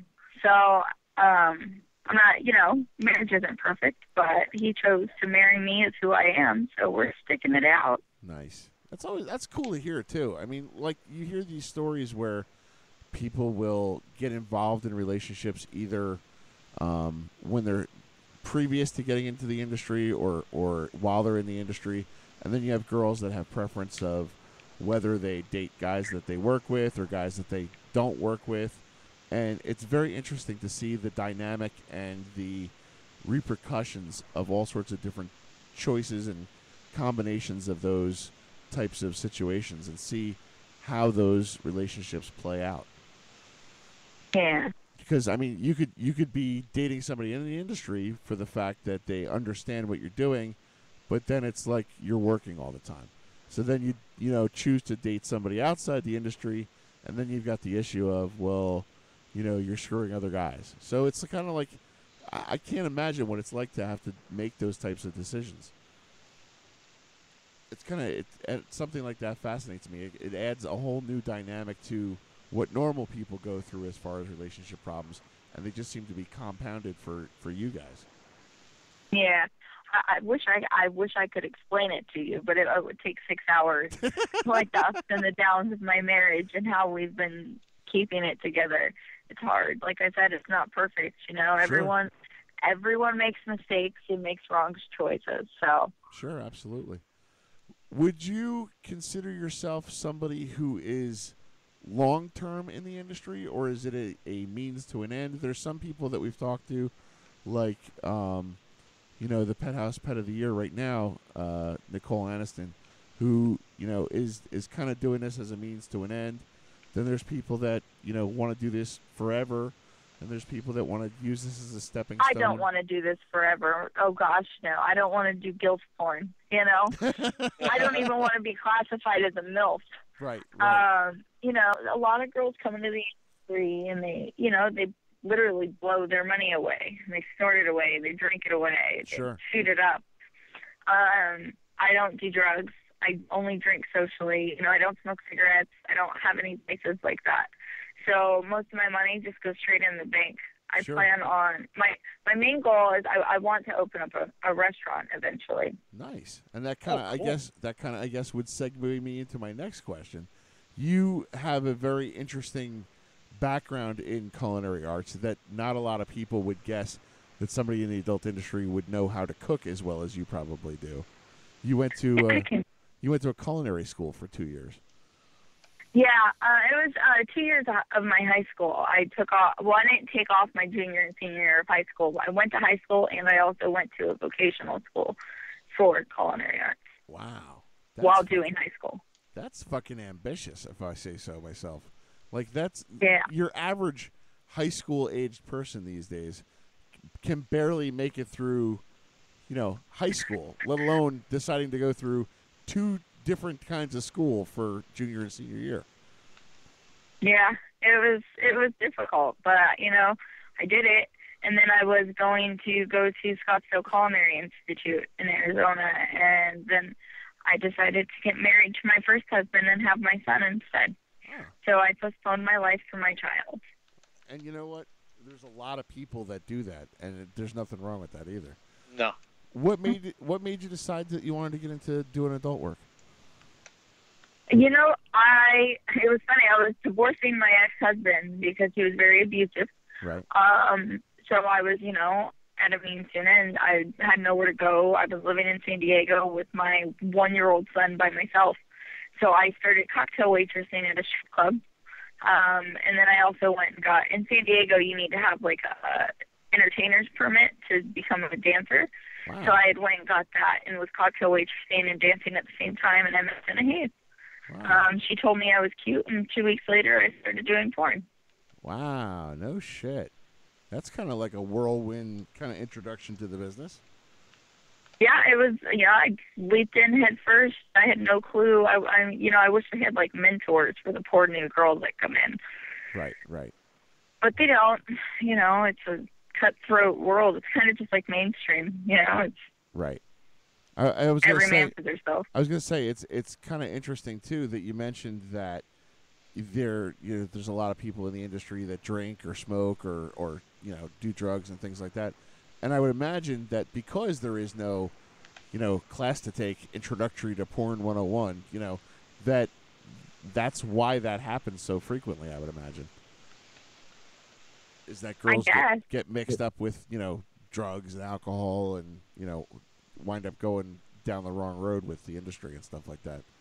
Well, what I think is so funny is like Hollywood is the same exact way, but we get pissed on for it because we're the naughty, we're the naughty film. Right. So it's okay for Hollywood stars to do it, but not us. Yeah, it's okay for Mel Gibson to get drunk and go on an anti-Semitic rant, or what the hell is his name? And then still get paid millions of dollars for it, and Charlie Sheen, and still get paid millions of dollars for it. Sure, and then but you guys are the dirty little secret. I've never got that. Like we established earlier, if you're normal, you watch porn. It happens. So where is the line between celebrity and people that are just making a legitimate living the same as other actors are? Yeah. To a certain go ahead. I was going to say, to a certain extent, and we've mentioned this before on the show, you guys really are almost doing just as much, if not more, acting than your average Hollywood actor does. I know they have dummy boards. Yeah, I mean they have stand-ins and stuntmen and all this other shit. You guys are doing all this stuff yourselves. Yeah, we have to do our own stunts and stuff. Ha ha ha. And by stunts, I guess we mean anal porn. Right. Yeah, anal, beach burning, whatever. we do it. We do the real stuff. They do it under covers with cloth on. Exactly. Well, I've worked for Cinemax. I was in season 1 of Femme Fatales. Ooh, so, okay. I've done my mainstream stuff too. So, and I actually might be shooting some independent films this summer in Texas. Very nice. Is that something that I mean, obviously, if you're doing it, it interests you to a certain extent, but is that something that you could see yourself going in that direction in the future, or? God, if somebody picked me up and said, hey, do you want to be the next amazing actress and get paid millions of dollars, I would say absolutely. Sure. But I'm not going to go out and reach for it because I don't really want to be an actress. I would hate people in my life 24/7, cameras, getting followed around, my kids. So, I mean, that's not something that I really want for my family. Right. But who wouldn't want to make $1 million just standing on set, doing nothing? Absolutely, especially for as well. I'm saying this as somebody outside the industry, but when it seems like they do so little work, how hard is it to recite some lines and have somebody come in and do all the hard stuff? You know what I mean? When I was doing season 1 of Femme Fatales, it was funny because the actresses that were paid to do it, I mean, they had to take after take after take after take. And, one episode would last 3 days where, we shoot an entire feature porn in a day. Right. And we have to know all of our words. And I love dummy boards on mainstream sets. People can't, for some reason, know their lines, so it gets held above where they're supposed to look. Right. That just amazes me. You make millions of dollars to do this, and you can't learn your fucking lines? Really, what else do you have to do? God. To be able to have that modicum of celebrity just for a week or so would just amaze me. I think I would probably knock it out of the park. I would think, because Oh, I sense a little bit of an ego there. Not so. Oh. Yeah. Just a little bit. I just know, I know my work ethic. So I know that, I would put myself heart and soul into doing a job just like I do any other job. Do you think you can knock out one of my jobs? Knock out one of your jobs? No, probably not one of your jobs. Why not? Because I'm Irish, so therefore I have a less than average size cock, and I'm a. You want to know what is average to you? Probably 5 to 6 inches. Okay, So it's smaller than 5 to 6 inches? You're admitting that on air? No, probably not. I'm just...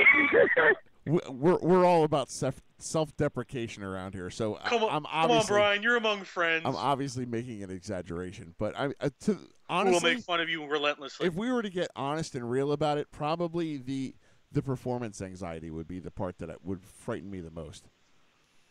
Yeah. I was going to say, it's really not the size that counts in porn anymore. It's more or less if you can actually keep it up while you have 20 guys standing over top of you with lights and cameras and touching you while you're banging somebody, Like, I have no problem in my personal life, but I think in that type of an environment, it probably would freak me out a little bit. So. I like how you had to insinuate in my personal life. Well, I just wanted to make that blanket statement that there's no problems anywhere else. Just in this particular situation, would I possibly have a problem? Okay. I'm not judging. Hey. I, however, am judging relentlessly. Thanks, asshole. That's funny. So, do you find yourself touring a lot? I mean, you said that you've been doing a lot of traveling and stuff like that. Do you do a lot of personal appearances and stuff like that, or is it just that you've been traveling for work? Or well, I've actually been traveling like for my personal life. I have been traveling. I shoot in Jersey a lot for some companies out there.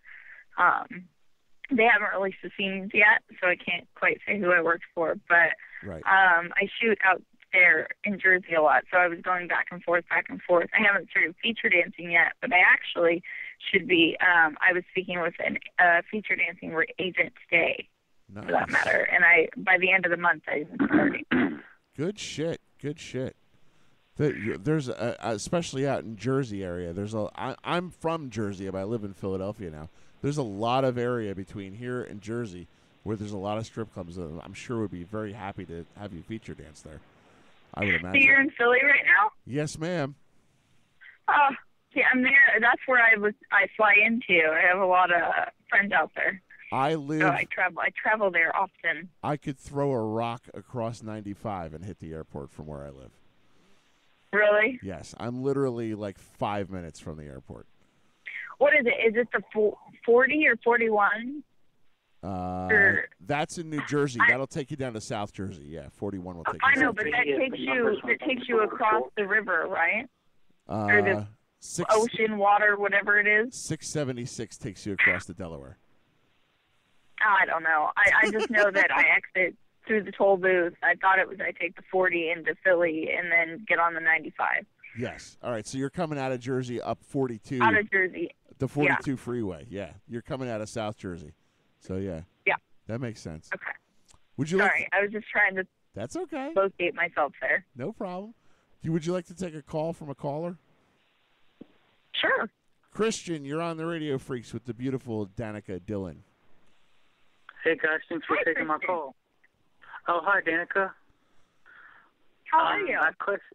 I'm doing great. What's your question? I'm doing great tonight. What's your question for Danica? My question is, what do you like to do in your spare time? My spare time? I actually do a lot of reading in my spare time. I like fiction books. Reading, I know. I find that kind of hard to. I find it kind of hard to look over these days because people are like too into computers or like, you know what I mean? Like they're not. A lot of people nowadays ain't really into reading that much like they used to be. No, I like to pick up an old-fashioned hard-covered book. Computers, you know, they make your eyes hurt and rot your brain.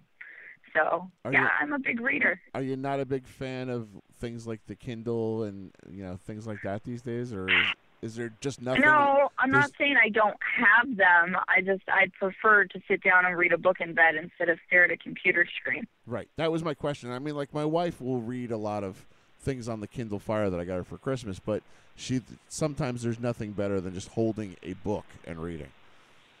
It's like a completely different experience for her. Kindle Fire is a touchscreen handheld thing, isn't it? Right. Yes. Oh, okay. I don't own. All I own is a laptop. I don't own any kind of iPad or any kind of handheld object. All I got is a laptop. Aha. My iPad and laptop got stolen out of my car last month, so. You know, we have a lot. We have a lot in common there, Danica. I was just talking about the fact that last Friday, I was scoping out the. We're doing our 100th live show from New York City from an adult club called Headquarters Gentlemen's Club in New York City, and I parked up there in New York City last Friday, and my truck got broken into, and I got my tablet stolen. People are stupid. I mean, it was so funny because my iPad and my Mac, you can track them. Right. So as soon as they turn on the internet, bam, beep, automatic location. Nice. So they ended up finding it, but my crap was all smashed up. Oh man. Was that like a GPS thing that find it? Yeah. Oh, okay. It's iCloud to find my phone, and it works on any kind of Mac or Apple products. Now, see, I have something like that on my cell phone, but I had nothing like that on the tablet. So. Yeah. Stinks. All right, Christian, thanks for calling, man. We appreciate it. Thank you. Have a great night, Danica. You too, Christian. All right, bye. All right. Have a great night, Danica. Fuck the rest of us. Yeah, right? You're the one that gets you I was talking to him. saying. No, I was saying bye. We were having a conversation. No, I meant him. He's like, have a great night, Danica, and I guess fuck me and John. Yeah, right? Well, I'm sorry people were calling in for me. No, don't be sorry at all. She's got a point. We're very They are happy. just calling for her. We're very happy that they're calling for you because they don't call for us very often. Maybe you should talk about sex more often in your personal life, and you might get your own personal phone calls. You know that really probably would get us no listeners. You never know. You'd be amazed. We'd wind up losing listeners, believe me, if I sat here and pontificated about my sex life. Yeah. Oh, shit. Well, you are going to be having your website up. We're not sure when, but people can also follow you on Twitter. Are you active on Twitter? Like, are you one of those people I'm very active on Twitter. I talk to fans. I've been, mind you, as long as you're not creepy telling me that you want to, like, worship me. And I mean, I'm cool with some worship, but, like, begging me to write you back and, like, being aggressive about it isn't going to make me want to say, hey, what's going on? Nice hi from Danica. Right. Because I get a lot of that. I get a lot of fans that are just like, you're such a horrible person because you don't tweet me. And I'm like, well, you called me a horrible person. Why would I want to tweet you? Exactly. You know, it's funny. I am very active on social networking, particularly on Twitter. And I follow a lot of different celebrities. And it's interesting to see Blake Shelton, for example, to see how people tweet him and then the things he retweets and says back to them. But, like, you know, I think I'll die if Blake Shelton doesn't retweet me. Or, like, really? This is what you live for?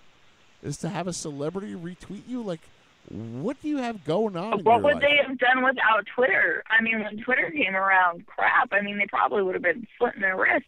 Yeah, I mean, there's a lot of comedians that we're friends with that have said on many occasions that Twitter has almost kind of destroyed that mystique between the celebrity status and the common everyday person.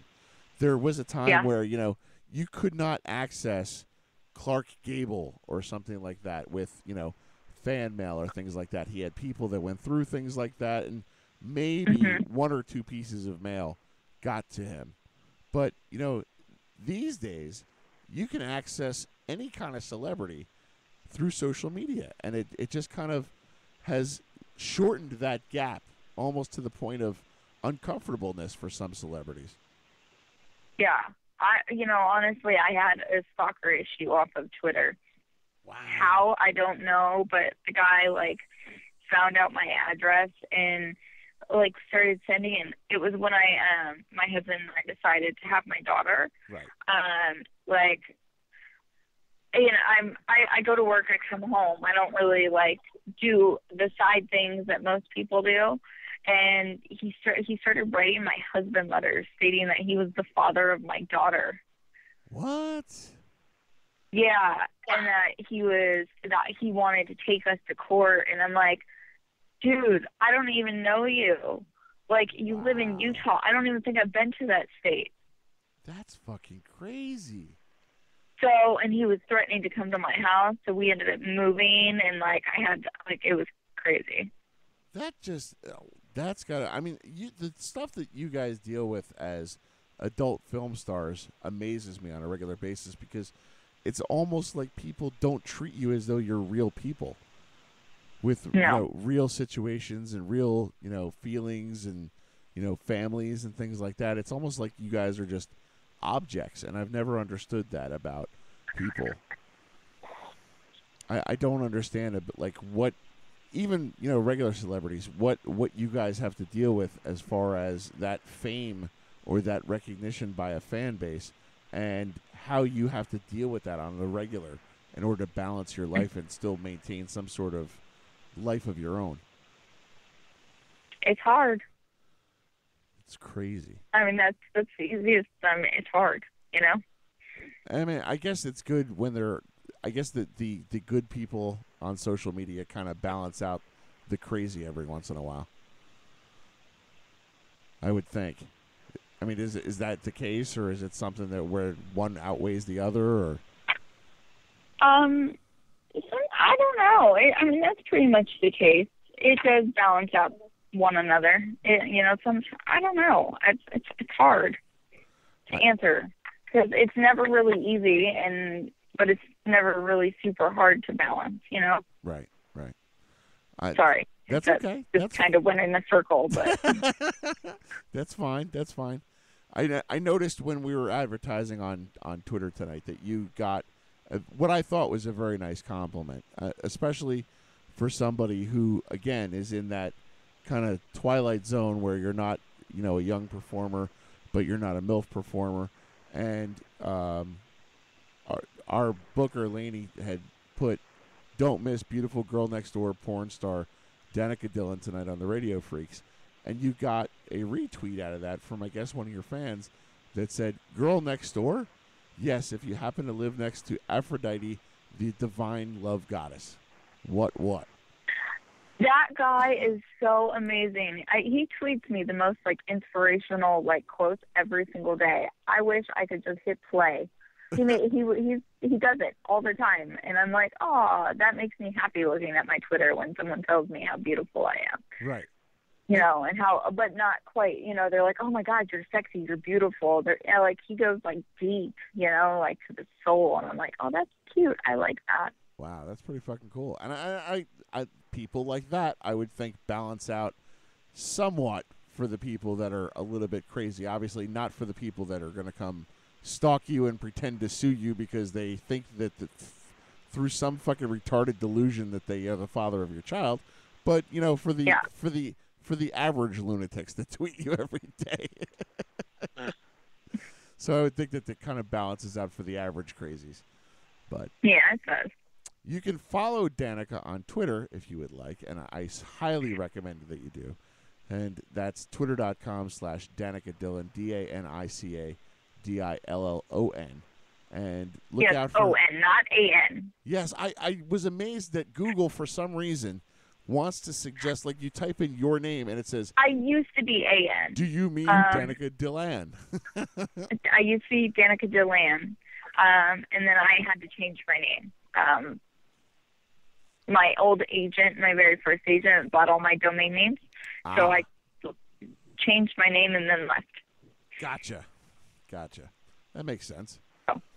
And you can also look out for her website, which is coming hopefully soon. That would be also www.danicadillon.com. And please go to thefannies.com, that's THEFANNYS.com, and vote for Danica Dylan in the Who category, which, of course, is most underrated porn star. And I don't know. If you win, I guess you're going to have to accept your prize by proxy then. I don't know what I'm going to do if I win. I kind of think that they let you know in advance. I think they do. I may be wrong, but, that's kind of what they do with the Oscars and Grammys and stuff, right? Well, that would be cool. I've had some I've had some friends that have been previously told that they've won, and nice. That's so they show up. Right, of course. Because that would be a little bit embarrassing for the people throwing the awards if the person doesn't show up, I would think. Mm-hmm. So. I mean, heck, if I win, sure, maybe I'll fly out there for the day. Nice. But if I don't, then no big deal. Good shit. Well, you can check out the Fanny Awards live from the Trump Taj Mahal Hotel and Casino Saturday, April 20th in the Grand Ballroom in Atlantic City, which is going to be hosted by Alexis Texas, and our good pals Jim Florentine and Don Jameson are also going to be hosting. So should be a great time. Go vote at thefannies.com for Danica and whoever else you want to in all the different other categories. And we really appreciate Danica coming on the show tonight. Thank you so much for coming on. Thank you. Thank you for having me. Have a great night, and feel free to come back anytime. We mean it. All right. Absolutely. Thanks so much. Have a great night. Bye. Bye-bye. Danica Dylan, everybody. Again, go to thefannies.com and vote for Danica. God damn it. Yeah. One of these days I'll find a better solution. It's not going to be today, though. Go to thefannies.com and vote for Danica Dylan in the category of most underrated star, which would be the Who category. Also, while we're throwing out votes, the Whole Lot of Love category. Go vote for our pal Kelly Shabari. Do it! You can also vote for Alexis Ford for the best movie of the year for Alexis Ford Dark Side. You can also vote for Lisa Ann, who's been great to the show. She also has a movie of a movie in the category of movie of the year. It's Lisa Ann Can't Say No, as well as Lisa Ann also being nominated for the Who's Your Mommy MILF Performer of the Year. Wow. And my personal choice for transsexual performer, she is a big star over on the Riotcast Network. Throw in a vote for Bailey J, if you will, please. So, I would like to have her on the show. I don't know if she'd be willing to do the show, but who knows? I'd be trying to see if we can get someone to ask her. Love to do some sort of cross promotion with her as well. Mm. So go to thefannies.com and do some voting. You can vote once every 24 hours. So go and do that. Also, for more information about Exotica in Atlantic City, you can go to ac.exoticaexpo.com. That's ac.exxxotica.expo.com. For more information about Atlantic City's Exotica Convention, April 19th through the 21st at the Trump Taj Mahal Hotel and Casino in Atlantic City. Also, 3 more weeks until the Radio Freaks invade New York City for our live show. Already announced Robert Kelly, Kristen Davis, the Manhattan Madam. Which is going to be fantastic considering the mayoral race is really heating up. Yes. Bumblefoot from Guns N' Roses will be in attendance. And we're working on a bunch of other really cool guests. So definitely stay tuned to our Facebook page, facebook.com/theradiofreaks for more information on that. And I would also like to thank our first guest, Mr. Tom Cotter, for stopping by the show tonight and giving us such a great call. Mm-hmm. You can check him out at the Venetian in Las Vegas on the America's Got Live tour until April 14th, which is looks like a week from this coming Sunday. He'll be wrapping it up over there. So, and go to tomcotter.com. Yep. And follow him on Twitter, twitter.com/TomCotterComic for more information on his dates on the East Coast. Very correct. Which he'll be doing later on this year. So, I'm excited, buddy. I am too. Radio Freaks 100 creeping up 3 more weeks at Headquarters Gentlemen's Club in New York City. Mark it on your calendar, April 24th, for a great night of comedians and adult stars. I'm going to throw this one out there. Mm-hmm. I believe that I can lock him in at this point. Uh-oh. Jervis Peterson from Survivor Season 1. Holy shit. Will be in attendance. So that will be something that you will want to come out and check out. He is actually a friend of mine, and he has stated that he will be coming out to the show. Cool. So that will be pretty cool. So again, for more information, radiofreaks.com/ Facebook.com/TheRadioFreaks for more information. Until next week. Good night. See ya.